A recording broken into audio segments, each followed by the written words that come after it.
Shalom, selamat pagi Bapak Ibu dan saudara-saudari yang setia mengikuti pelayanan dari live streaming Task Force Doa dan Konseling Majelis Pendidikan Kristen di Indonesia yang berkolaborasi dengan Bara Digital Ministry yang ditayangkan setiap jam 11 siang pada hari Sabtu. Nah, pada hari ini kita sudah bergabung dengan Ibu Evangelis Dian Mailina MAKP. Beliau merupakan tim dari Task Force Doa dan Konseling MPK dan juga sebagai konselor. Pada hari ini, topik yang akan dibahas bersama oleh Ibu Evangelis Dian adalah tentang melepas, balas, dan benci. Apa yang dimaksud dan bagaimana, dan apa yang menjadi pesan bagi kita untuk kita lakukan dalam kehidupan sehari-hari kita terkait topik ini? Mari nanti kita dengarkan dari penjelasan Ibu Evangelis Dian. Namun sebelumnya, saya mengajak kita terlebih dahulu tunduk dalam pimpinan Allah Roh Kudus. Kita serahkan pelayanan ini di dalam pimpinan Tuhan. Kita bersatu di dalam doa. Bapa di dalam surga, terima kasih Tuhan, Engkau baik bagi kami. Kami mengucap syukur berkat perlindungan Tuhan bagi kami, kesehatan dan kekuatan yang Tuhan anugerahkan. Pada siang hari ini kami akan bersama-sama belajar tentang melepas, balas, dan benci yang akan disampaikan oleh Ibu Evangelis Dian. Kiranya Tuhan yang memberkati hamba-Mu selama pemaparan materi, dan setiap kami yang mendengarkan, kami boleh mendapatkan wawasan baru terlebih-lebih agar senantiasa di dalam kehidupan sehari-hari kami semakin lebih baik hidup seperti Kristus. Tuhan berkati juga jaringan internet yang kami gunakan, media yang kami gunakan, semuanya boleh berfungsi dengan baik bagi kemuliaan nama Tuhan. Terima kasih ya Bapa, kami serahkan waktu ini di dalam nama Tuhan kami Yesus Kristus. Amin. Saya persilakan kepada Ibu Dia. Ya, shalom Ibu Ena, terima kasih untuk kesempatan yang sudah diberikan.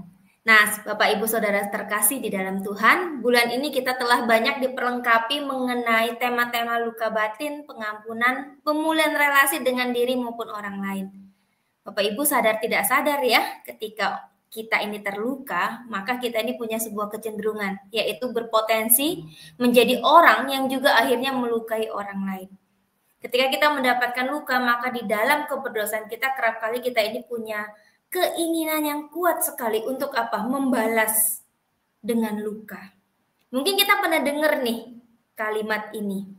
Kita lihat di slide berikutnya, yaitu hurt people, yang artinya apa?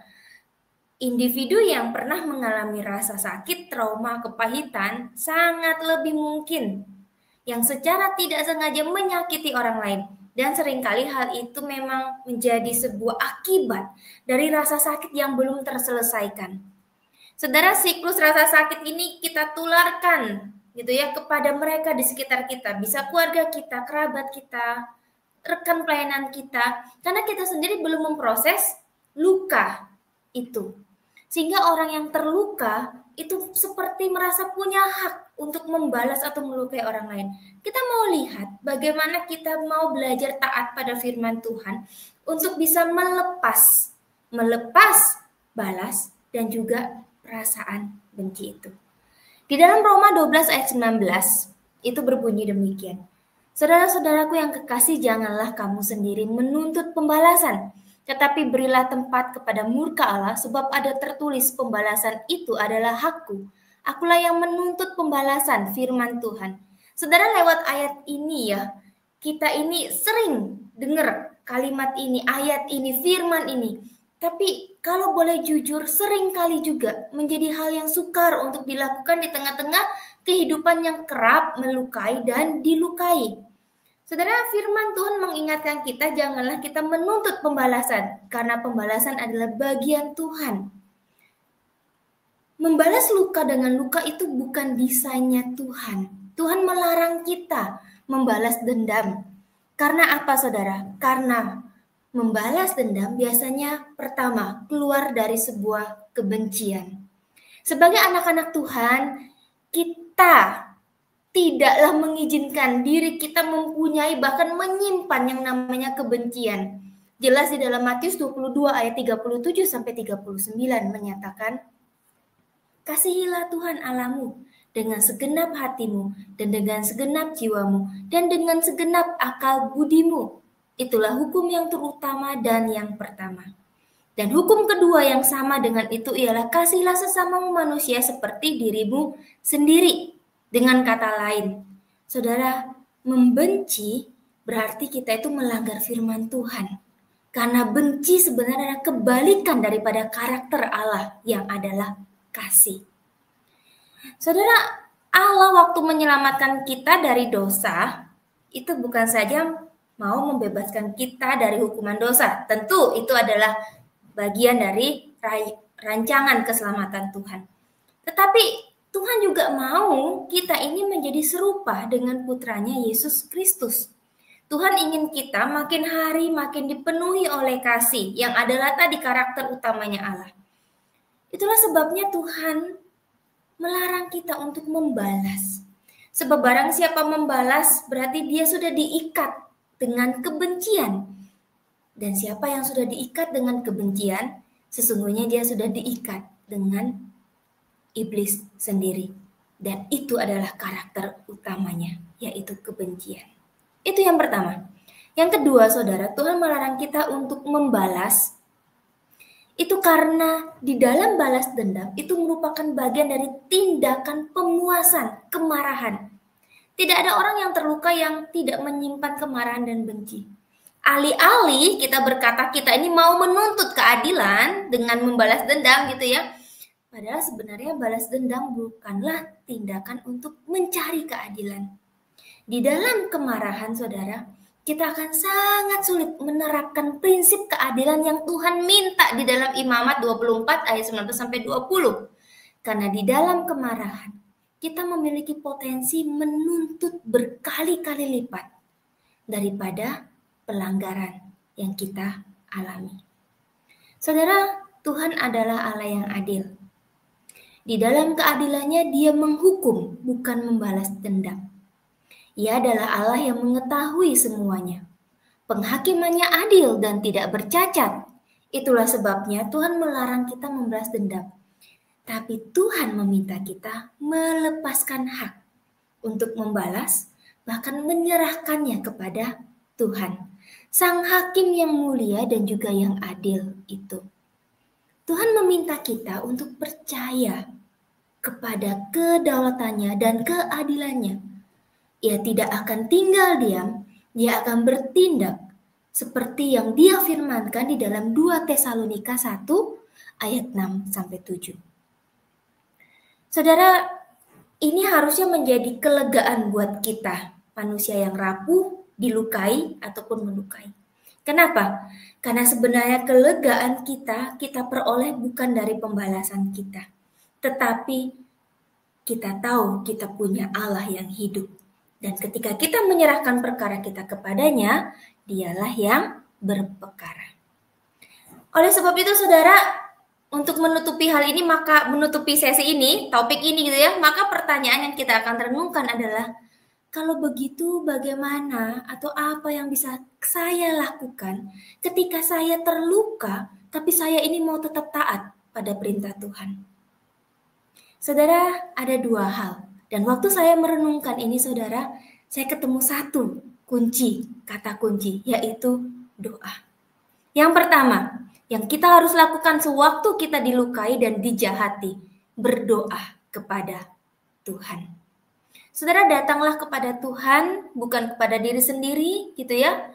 Bukan mencari orang lain juga, tapi pertama-tama kita datang kepada Tuhan, mencurahkan isi hati kita kepada Tuhan. Di dalam doa kita, menyatakan dan mengatakan betapa terlukanya kita, betapa marahnya kita akibat perbuatan orang lain terhadap kita. Utarakan dan ekspresikan semuanya di dalam doamu. Saudara, dia adalah Allah yang mendengar.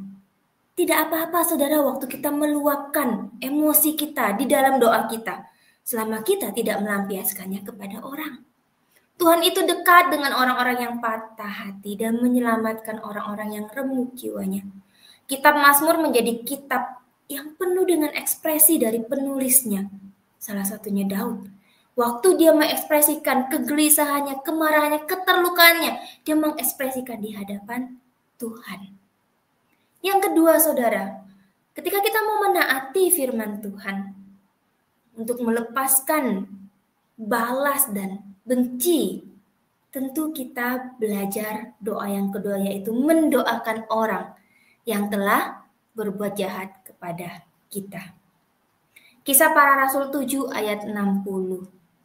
Kita tahu itu adalah kisah tentang Stefanus. Sebelum Stefanus mati, dia berdoa, Tuhan, janganlah tanggungkan dosa ini kepada mereka. Begitu juga dengan Tuhan Yesus ketika di atas kayu salib. Lukas 23 ayat 34 berbunyi, Ya Bapa, ampunilah mereka, sebab mereka tidak tahu apa yang mereka perbuat. Saudara, dari kedua doa ini kita belajar sebuah teladan, yaitu berdoa bagi orang yang berbuat jahat kepada kita, agar mereka menyadari perbuatan mereka yang salah, supaya mereka bertobat dan menerima pengampunan Tuhan. Bagian ini bukan bagian yang mudah, saya tahu kita semua mengalami ini bukan bagian yang mudah, apalagi ketika luka itu masih parah, masih basah, bahkan luka itu masih baru kita rasakan keterlukaan itu ya. Tapi saudara, bukan berarti hal ini tidak mungkin. Saudara, memang hal ini bukanlah hal yang mudah. Bahkan ini merupakan bagian terberat dan sulit di dalam kita memproses luka itu, gitu ya. Kita juga mungkin berpikir, bagaimana mungkin bisa berdoa agar yang baik itu turun kepada orang yang sudah jahat kepada kita. Saudara, di dalam anugerah Tuhan, kita percaya jawabannya mungkin. Asal apa? Asal kita mau. Tuhan memang tidak membuat kita secara ajaib langsung bisa mengampuni orang. Ingat, pengampunan adalah sebuah proses yang kita udah belajar bulan ini ya. Seperti membalikan telapak tangan, gak mungkin saudara semudah itu. Tentu ada prosesnya, ada waktunya. Tapi yang dilakukan Tuhan adalah Tuhan memberikan kepada kita pikiran untuk mengampuni dan kekuatan untuk mengampuni. Yang tidak Tuhan lakukan kepada kita adalah membuat kita dengan otomatis melakukannya. Artinya apa, saudara? Ini adalah tanggung jawab kita. Ini adalah pilihan kita. Itu ada pada keputusan kita.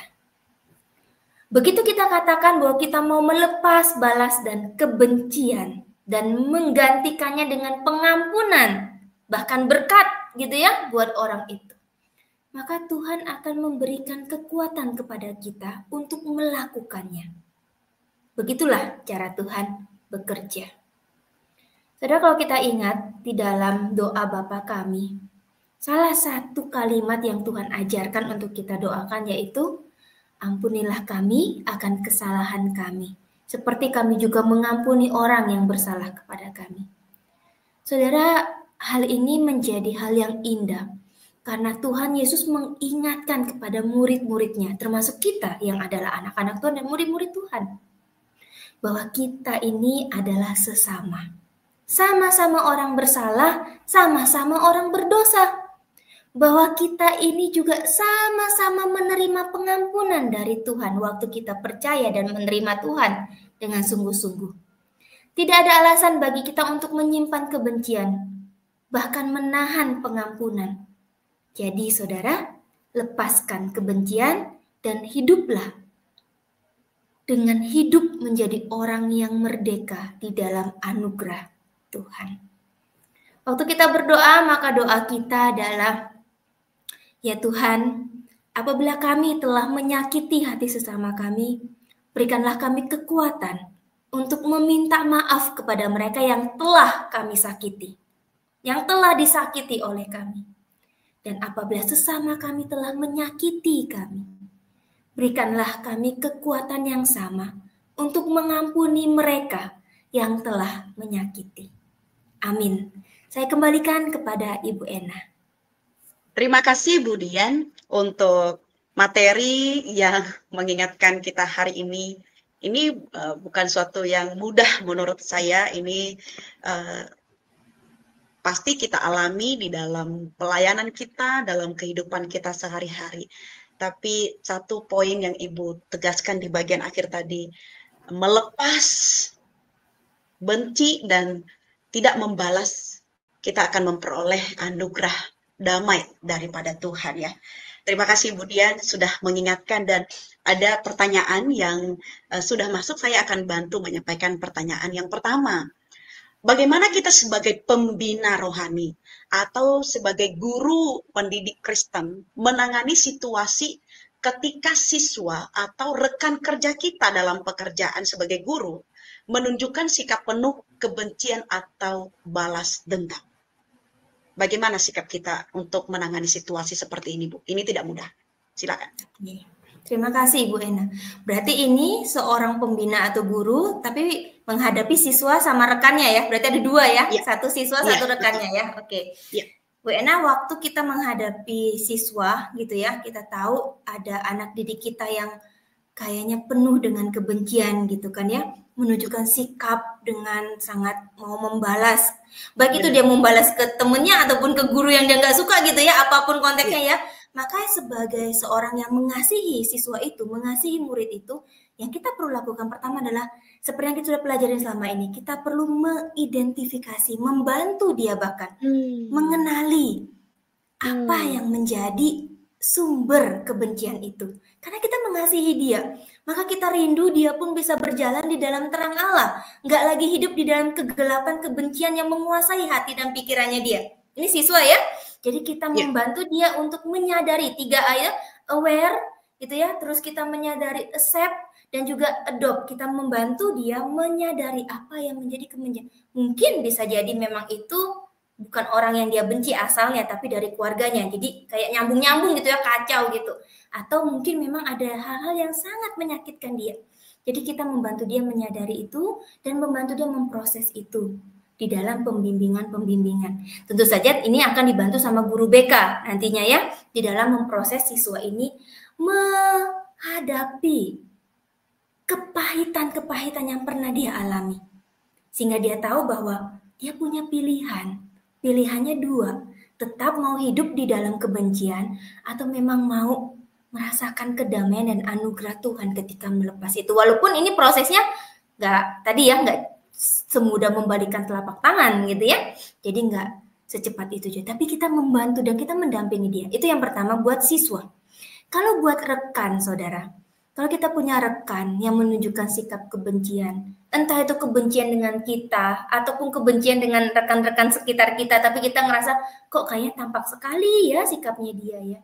Maka sama halnya, kalau memang kita mengasihi dia, kita tahu dia adalah bagian dalam keluarga Allah, kita nggak mungkin biarkan dia terikat dengan si jahat yang memang adalah bapak kebencian itu ya. Kita akan dampingi dia dan kita akan mulai memberikan sebuah pertanyaan reflektif tuh yang seperti pembicara kita minggu lalu katakan gitu, 2 minggu lalu. Kita memberikan pertanyaan reflektif. Bu, saya lihat ya, kalau ibu waktu ketemu sama bapak ini gitu ya, kok tampaknya ibu rasanya ada sesuatu yang kurang enak ya. Apa ya Bu? Nah, mungkin dia nggak nyadarin tuh Bu Ena. Tapi waktu ada orang yang mengasihi dia, terus dikasih sign-sign gitu ya, clue, dia akan mulai berpikir tuh. Walaupun mungkin dia bilang, enggak kok Bu Ena, saya nggak kayak gitu kok, nggak ada apa-apa kok gitu ya. Tapi waktu nanti pulang, pasti dia akan merenung. Masa sih kalau saya dengan bapak itu kayak gitu? Masa sih saya... Nah, maka hal itu bisa menjadi sebuah trigger untuk dia mulai merenungkan, ada apa? Nah, itu starting point untuk kita masuk ke dalam pemulihan luka batin. Kalau itu kita yang jadi objek nih ya, kita yang dibenciin gitu ya. Sebenarnya kita juga bisa kok. Kalau kita memang nggak punya masalah sama orang ini, kita tahu kita tidak punya masalah, kita tidak menyakiti dia. Sekali lagi loh ya, kita tahu kita tidak bersakit, tapi kok rasanya orang ini kok kayaknya nggak suka ya sama kita. Kita bisa juga katakan di dalam kasih, kita katakan, Bu, apakah ada sesuatu yang ibu mau katakan tentang saya kepada saya? Saya mau dengerin gitu ya.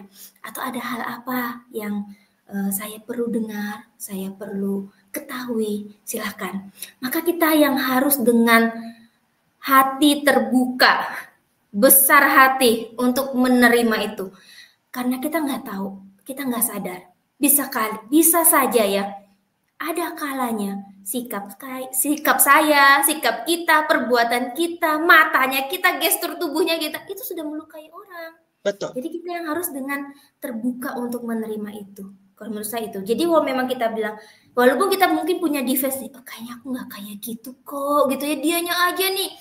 Walaupun kita gitu, tapi kalau memang itu menyakiti dia, maka kita akan bilang, saya minta maaf kalau pada waktu itu ternyata matanya saya ini sudah memberikan sinyal nggak enak ya waktu ibu lihat ya. Kita harus berbesar hati untuk minta maaf, saya rasa. Kalau itu sudah menyakiti ya. Karena kita tidak mau sampai ada kebencian di dalam komunitas kita, komunitas sekolah kita, komunitas orang percaya, dan dimana kita memberitakan Injil kan di sekolah kan ya.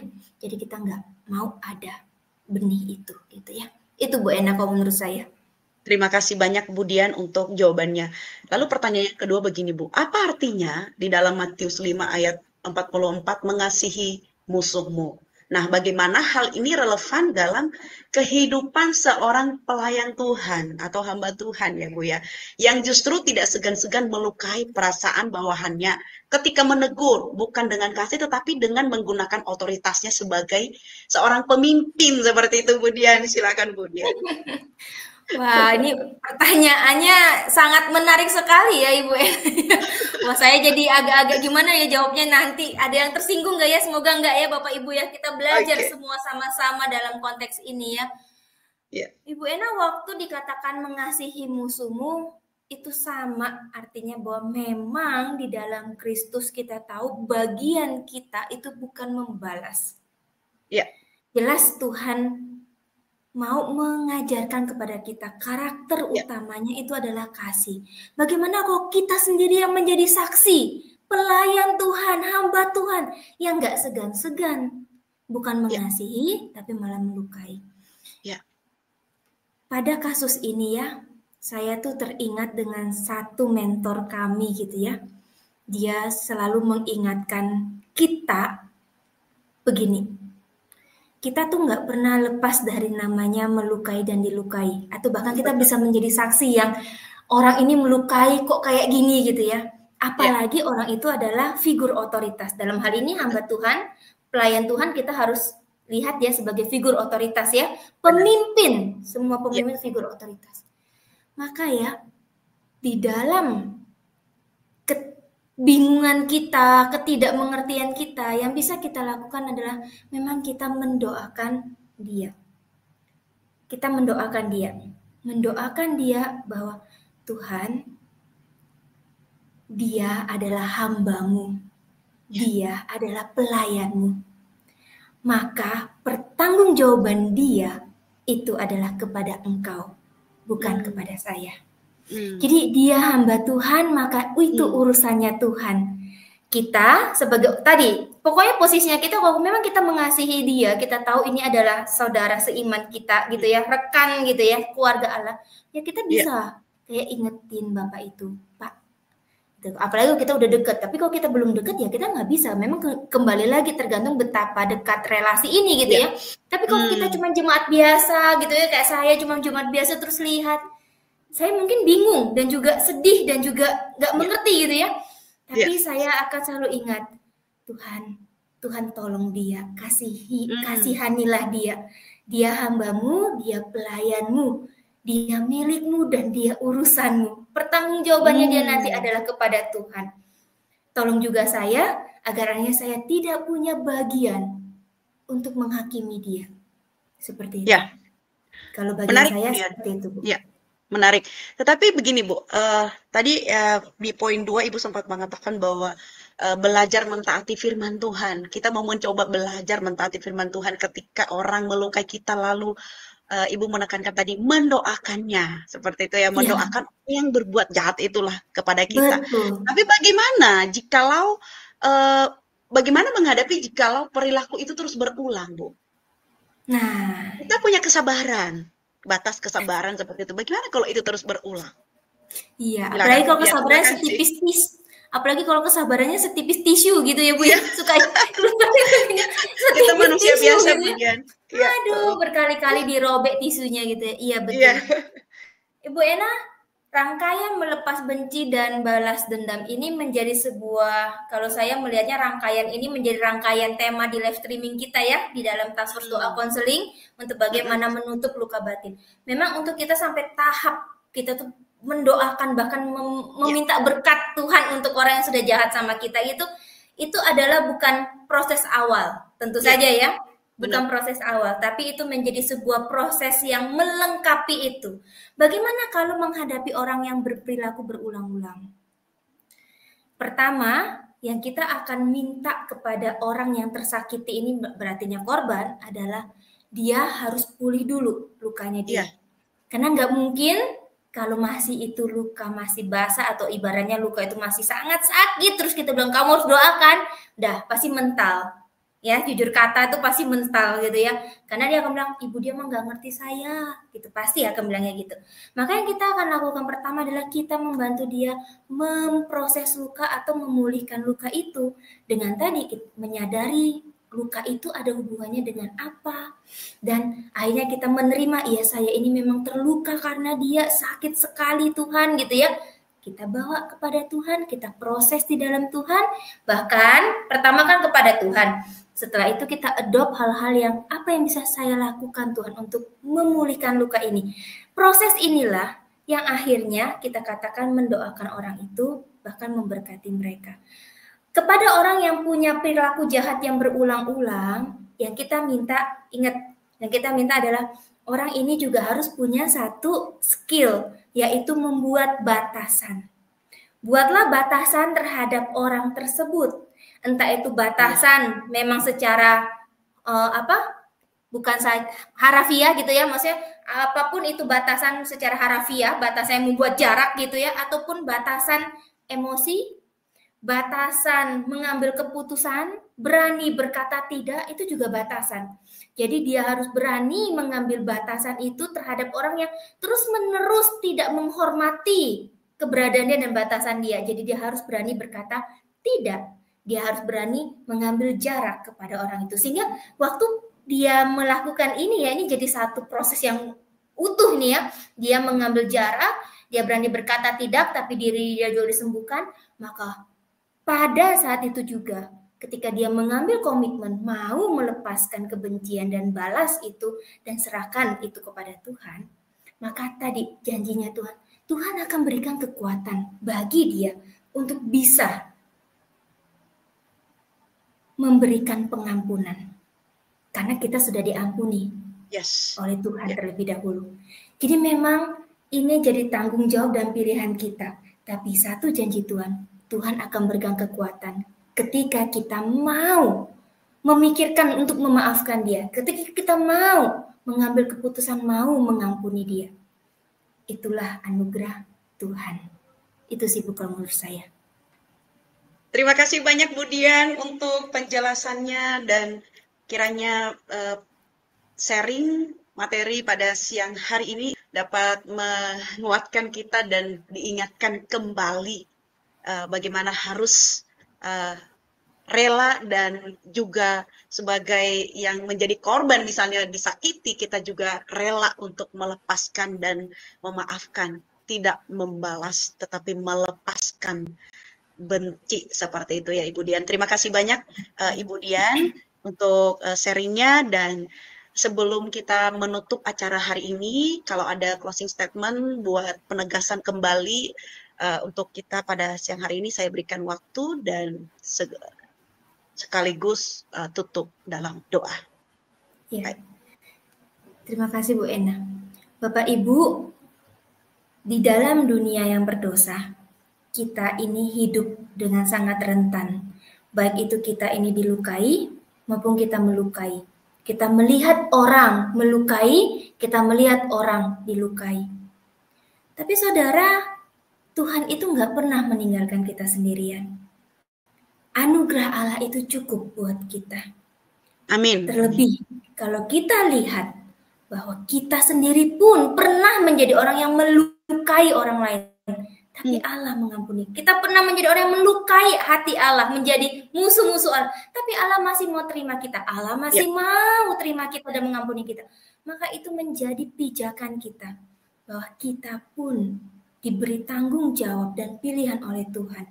Ketika kita mau memikirkan, mau mengampuni, dan kita mau melakukannya, maka Allah akan memberikan kekuatan itu bagi kita untuk mengampuni. Di tengah-tengah dunia yang mungkin kata mengampuni itu adalah sesuatu yang sangat-sangat rare ya, sangat-sangat jarang gitu ya. Tapi sebagai anak-anak Tuhan, kita terang Tuhan dan saksi Tuhan, maka itu bagian kita. Hiduplah di dalam anugerah Tuhan, melepaskan kebencian, tapi mau masuk di dalam kehidupan yang baru, yaitu kehidupan penuh dengan anugerah, karena mengampuni dan diampuni. Mari kita berdoa. Bapa kami dalam kerajaan surga, Bapa, kami sungguh bersyukur kami boleh punya Allah seperti Engkau. Kami boleh kenal Allah yang seperti Engkau. Allah yang luar biasa, mau mengampuni kami, manusia-manusia berdosa yang tidak layak, yang menjadi sekutu Allah, menjadi musuhnya Allah. Tapi Allah mau datang ke dunia ini, Allah mau mati, menebus, menanggung dosa-dosa kami di atas kayu salib, agar kami bisa menjadi bagian di dalam kerajaan Allah. Tuhan, sungguh ini adalah anugerah yang luar biasa dalam kehidupan kami ya Tuhan. Kami boleh dipanggil dari kegelapan menuju terang Allah, hidup di dalam terang Allah. Dan Tuhan, kalau saat ini kami masih hidup di bumi yang penuh dengan gejolak sakit menyakiti, gejolak kebencian, dan bahkan kami merasa punya hak untuk membalas. Tuhan, tolonglah kami untuk kami boleh hidup di dalam dunia ini, tapi kami hidup di dalam terang Allah, karena kami adalah anak-anak Allah. Tuhan, kami serahkan saudara-saudara kami di dalam pergumulan mereka, luka mereka, baik itu luka terhadap keluarga, luka kepada rekan kerja, luka kepada sesama mereka, bahkan luka kepada anggota kerajaan Allah di gereja mereka. Tuhan, kami mau bawa mereka ke dalam tangan Tuhan. Tuhan menjamah hati dan pikiran mereka. Tuhan dekat dengan mereka yang hatinya remuk.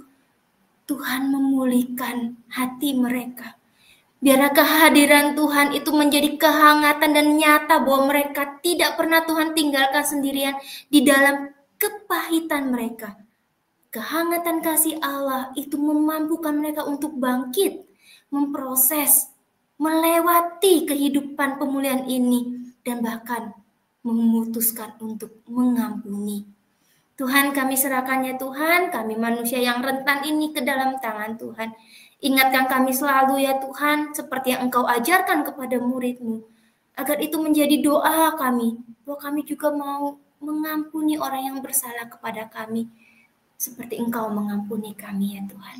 Terima kasih ya Tuhan, kami juga berdoa menyerahkan pelayanan daripada MPK Task Force Doa Konseling dan juga rekan-rekan yang melayani ya Tuhan. Tuhan menuntun mereka perjalanan hidup mereka dan juga keluarga mereka. Di dalam nama Tuhan Yesus kami berdoa, kami bersyukur. Amin. Amin. Terima kasih Bu Dian untuk waktunya hari ini dan materi yang sudah disampaikan. Tuhan terus pakai Bu Dian, Tuhan Yesus memberkati. Dan Bapak Ibu sekalian, terima kasih juga sudah mengikuti pelayanan dari Task Force Doa dan Konseling Majelis Pendidikan Kristen Indonesia. Jikalau ada yang pertengahan tadi bergabung, silakan boleh mengunjungi kembali YouTube MPK. Di sana akan diputar ulang video ini dan Bapak Ibu bisa mendengarkan dengan utuh penjelasannya. Sampai ketemu di Sabtu yang akan datang dengan topik yang berbeda, dan saya Ena dari MPK dan teman-teman yang ada di belakang layar yang melayani pada siang hari ini bersama Ibu Dian mohon undur diri. Shalom, Tuhan Yesus memberkati. Tuhan Yesus memberkati kita semua.